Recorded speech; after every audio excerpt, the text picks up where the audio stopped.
শুধু ভক্তবৃন্দ, আজকে একটা নতুন গল্প নিয়ে আপনাদের সামনে হাজির হয়েছি। এটা ব্রহ্ম বৈবর্ত পুরাণ থেকে নেওয়া। ভক্ত ধ্রুবর পুত্র রাজা উৎকল তখন পৃথিবীর রাজা, যেমন বাবা তেমনি ছেলে। ভক্ত তো বটেই, তার উপর দান যজ্ঞের শেষ নাই তার। প্রতিদিন করে চলেছেন ব্রাহ্মণ, মুনি, ঋষি থেকে শুরু করে আপামর জনসাধারণকে ভাড়ার উজাড় করে দান করতেন। সোনা দানা থেকে পেট ভর্তি খাবার দাবার পর্যন্ত। সব অতিথির আপ্যায়ন শেষ হয়ে গেলে তবে নিজে খেতেন এবং সভায় বসতেন। মনে কোনো বিরক্তি নেই, সদাই হাসি মুখ। রাজাকে ভালোবেসে তাই তার রাজসভা আলো করে থাকতেন অঙ্গিরা, পুলস্ত, পুলহ, মরিচি, লোমস, দুর্বাসা, বৃহস্পতি, শুক্র প্রভৃতি বড় বড় মুনি ঋষিরা। আর ব্রহ্মা রাজার এই রাজস্বীয় যজ্ঞ দেখে আদর করে তাকে ডাকতেন সুযোগ্য। তার আসল নাম ছিল উৎকল। উৎকল কে ছিল? আমি একটু আগেই বললাম, উৎকল ছিল ধ্রুবের পুত্র। মানে মনু ছিলেন ব্রহ্মার পুত্র, তার পত্নী ছিলেন শতরূপা, তাদের পুত্র উত্তানপাদ, উত্তানপাদের পুত্র ধ্রুব, ধ্রুবের পুত্র হলো উৎকল। ঠিক আছে? সেই থেকে রাজা উৎকলের নামই হয়ে গেল সুযোগ্য। এমন যে দানবীর, তাকেও পড়তে একদিন মহা দুর্বিপাকে সে পড়ে গেল। কেমন? বেলা প্রায় শেষ, যজ্ঞকর্ম শেষ করে সুযোগ্য রাজা নিশ্চিন্ত মনে এসে বসেছেন তার রত্ন সিংহাসনে। সভা আলো করে মুনি ঋষিরা যে যার আসনে বসে আছেন। এমন সময় এক ব্রাহ্মণ এসে সেই উপস্থিত হলেন রাজসভায়। কঙ্কালসার দেহ, পরনে কৌপিন, মাথায় এক মাথা রুক্ষ চুলের জটা। সবাই ঢুকে ব্রাহ্মণ নিয়মিত রাজাকে আশীর্বাদ করলেন। রাজা সুযোগ্য কিন্তু যথারীতি আপ্যায়ন জানালেন না তাকে।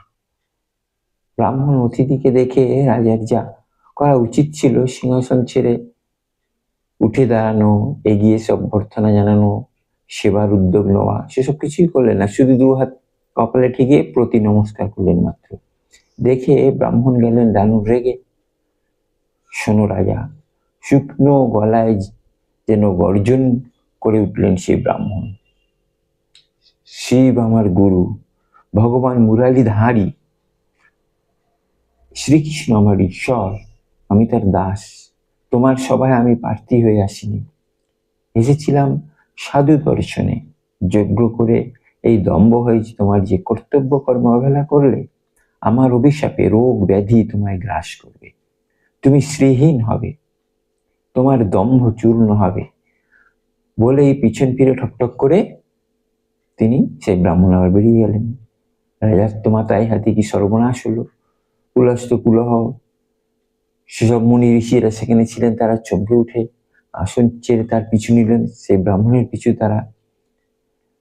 তারা থাকতে তাদের সামনে অভিশাপগ্রস্ত রাজা কষ্ট পাবেন, তা তো ঠিক হয় না। সবাই মিলে গিয়ে ধরলেন ব্রাহ্মণকে। পরিচয় নিয়ে জানলেন ব্রাহ্মণ আর কেউ নয়, দৈত্য নিধনের জন্য দেবরাজ যে বিশ্বরূপকে দিয়ে যজ্ঞ করেছিলেন, তিনি তারই নাতি সুতপা। তপস্যা করে সঞ্চয় করেছিলেন অনন্ত শক্তি।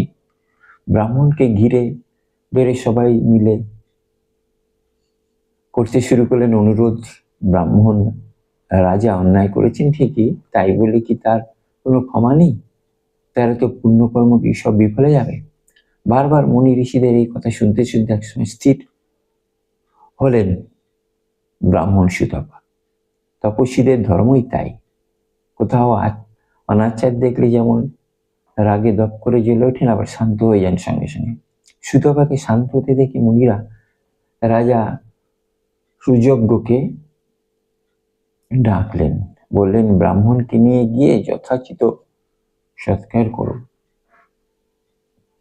অভিশাপের ফলে ইতিমধ্যে যা অবার্থ হয়ে গেছে রাজার, তবুও সমাদরে তাকে নিয়ে এলেন প্রাসাদে, সাধ্য মতন সেবা করলেন।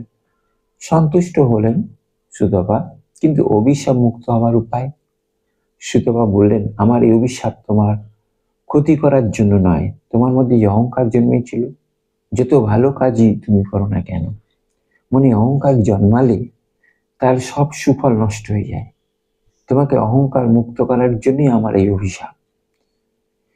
কিভাবে এর থেকে আমি মুক্তি পাবো? ব্রাহ্মণকে জিজ্ঞেস করলেন। শোনো, রাধানাথ ভগবান শ্রীকৃষ্ণের স্মরণ নাও। তোমার এই যজ্ঞে ব্রহ্মাদি দেবতারা সন্তুষ্টে অনেক কিছুই করে দিতে পারেন, কিন্তু রাধা কৃষ্ণ কৃপা না করলে তুমি যা পাবে তা সব মিথ্যে হয়ে যাবে। রাজা, আমার কথা শোনো, তোমার ছেলের হাতে রাজ্যভার ছেড়ে দাও। তুমি বনে গিয়ে সেই রাধানাথ শ্রীকৃষ্ণের আরাধনা করো, তাহলে অবশ্যই সাপ মুক্ত হবে। কিন্তু রাজা, তোমাকে একা যেতে হবে, রানীকে রেখে যেতে হবে ছেলের কাছে। আপনার অভিশাপে আমি যে ইতিমধ্যে দুর্বল হয়ে পড়েছি, কেমন করে বনে যাব? ব্রাহ্মণ সুতপা বললেন, তুমি রাধার নাম জপ করো, রাধাকে ডাকো মন দিয়ে, তাহলে পারবে। জানো কে এই রাধা? ইনি হলেন মুরলীধারী শ্রীকৃষ্ণের শক্তি। ইনি হলেন মুরলীধারী শ্রীকৃষ্ণের শক্তি। বৈকুণ্ঠে যেমন চতুর্ভুজ নারায়ণের শক্তি হলেন লক্ষ্মী, তার উপরে গোলক সনাতন ভগবান শ্রীকৃষ্ণের শক্তি হলেন রাধা। এই গোলকেই আছেন শতশৃঙ্গ পর্বত, তাকে ঘিরে বয়ে চলেছে বিরজা নদী।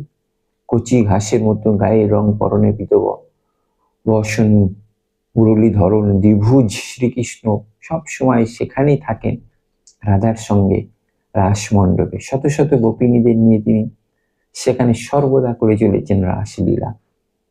চুপ করে রাজা সুযোগ্য সুতপার মুখে রাধা কৃষ্ণের সে কথা শুনছিলেন। গোলকে সবসময় শ্রীকৃষ্ণের সঙ্গে থাকা সত্ত্বেও রাধাকে একবার সুদামার অভিশাপে পৃথিবীতে মানুষের ঘরে গোপিনী হয়ে জন্ম নিতে হয়েছিল। কেন? কি অপরাধ ছিল রাধার? জিজ্ঞাসা করলেন রাজা। ভগবান শ্রীকৃষ্ণ রাধা ছাড়া আর কাউকে জানতেন না ঠিকই, তবু ভালোবাসতেন রাধারই আর এক সখী বিরজাকে। মনে মনে সন্দেহ হয়েছিল রাধার, তাই তাকে নজরে রাখার জন্য জনকয়েক গোপীকে রেখেছিল গুপ্তচুরি করে। একদিন শ্রীকৃষ্ণ বিরজার কাছে গেলেন, খবর পেয়ে রাধা গোপিনীদের নিয়ে আসেন শুনে শ্রীকৃষ্ণ পালালেন।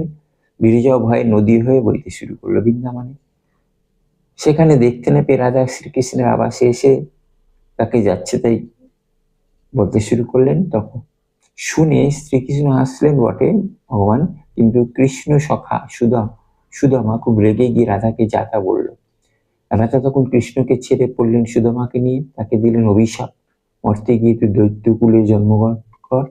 সুদামাও ঠিক পাল্টা অভিশাপ দিলেন, তুমি মরতে গিয়ে মানুষের ঘরে জন্ম নাও। সুদামা কে ছিলেন? সুদামা জন্ম দিলেন মর্তে শঙ্খচূড় হয়ে, পরে মহাদেব তাকে উদ্ধার করেছিলেন। আর তারপরে বৃন্দাবনে গোপ বিশ্বভানুর ঘরে রাধা জন্ম নিলেন রাধা নামেই। শ্রীকৃষ্ণের সঙ্গে যে তার অন্তরের সম্পর্ক, তাকে ছেড়ে কি রাধা হাঁটতে পারে? শ্রীকৃষ্ণের পক্ষেও তাকে ছাড়া সম্ভব নয়। তিনি মর্তে অসুরদের দমন করার জন্য বাসুদেব নামে এলেন গোপ নন্দের ঘরে। এদিকে বিশ্বভানুর ঘরে যখন রাধা বড় হয়ে উঠলেন, তখন এলো তার বিয়ের দেওয়ার সময়। আয়ান নামে গোপের সঙ্গে তার বিয়ে হলো। সবাই দেখলো রাধার সঙ্গেই তার বিয়ে হলো। আসলেই কিন্তু রাধা গোপনে চলে গেলেন শ্রীকৃষ্ণের কাছে। বিয়ে হলো রাধার আয়নের ছায়ার সঙ্গে। খুব ভালো তত্ত্ব, মন দিয়ে শুনবেন। যেমন রাবণ যে সীতাকে ধরে নিয়ে গেছিল, সে আসল সীতা ছিল না, ছিল নকল সীতা। ঠিক সেই রকম অনন্ত শক্তি রাধা সর্বেশ্বরী, সনাতন ভগবান দ্বিভুজ শ্রীকৃষ্ণ সর্বেশ্বর। যাও রাজা, যদি নিজের মঙ্গল চাও তবে যা বললাম তাই করো বলে চলে গেলেন সুতপা। রাজা সুযোগ্য সেই দোলমনায় ছিলেন, এখন আর সে নেই, সেই অবস্থায় নেই। চলে গেলেন পুষ্কর তীর্থে, বসলেন রাধার আরাধনায়। কেটে গেল 1000 বছর নিথর নিশ্চল তপস্যা। হঠাৎ একদিন ধ্যান নিদ্রে রাধা দেখলেন অপূর্ব এক বিমানে কে এক দিব্য রমণী যেন ক্রমশ এগিয়ে আসছেন তার দিকে, এগিয়ে আসছেন খুব দ্রুত বেগে। কাছাকাছি আসতেই আনন্দে আত্মহারা হয়ে উঠলেন রাজা। এই তো, এই তো আমার সে আরাধ্য দেবী রাধা রানী। দর্শনের সঙ্গে সঙ্গে রাজা সুযজ্ঞের মাটির দেহ রইল মাটিতে পড়ে, ধারণ করলেন দিব্য এক রূপ। রাধা এসে তাকে সাদরে বিমানে তুলে নিয়ে চলে গেলেন গোলকে। সুযজ্ঞ দেখলেন অপরূপ এক ধাম, দাঁড়ায় সেখানে মুরলীধারী শ্যাম। বঙ্কিম ঠাম, আনন্দ আনন্দ, অপার আনন্দের জোয়ার যেন ভেসে গেল। সুযজ্ঞ, এই হলো সুযজ্ঞের সেই সুযজ্ঞ রাজার কাহিনী। আপনাদের কেমন লাগলো আপনারা জানাবেন কমেন্টের মাধ্যমে। আর আরো এরকম সুন্দর ভিডিও পেতে আপনারা আমাকে সাবস্ক্রাইব করবেন, আমার সঙ্গে থাকবেন, আর বেশি বেশি করে লাইক শেয়ার করবেন। আজ এখানে শেষ করি। আশা করি আপনারা সকলে ভালো আছেন। নমস্কার।